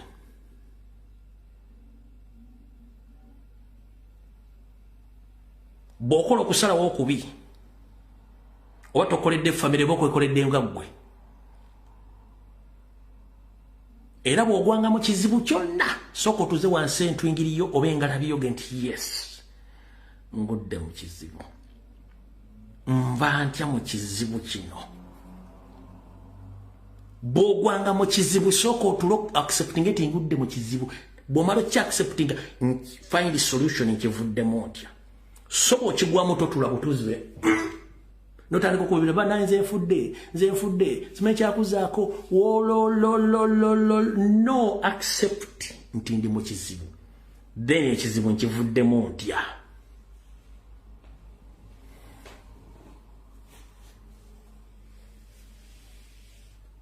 Oba ofiiriddwa ssente zo, accept ssente zifudde. Funa engeri gy'ogenda okufunamu ssente, naye ssente ziri ezaafa zirowoozengangako ng'ofunye zino endala zireme kufa. Obulamu bwe butambula. Buli challenge gy'ofuna mu bulamu bwo Katonda agimanyi, akuba kutesitinga. Tewali muntu atayise mu kutesitingwa mu nsi muno. Ate muyigirize nnyo abaana bammwe okukola. Bwe nsukka no video mbanje na Mukama bankuumire. Mukendeeza omululu. Omululu guleetedde Museveni ebikaawa oba ebitukula makayi byazaalira ku nsiko. Yajja talina kyadda buli kimu akifunye, ayagala tufiirako. Ompulidde bulungi nnyo? Omululu gwe guleetedde Museveni n'obutakkiriza.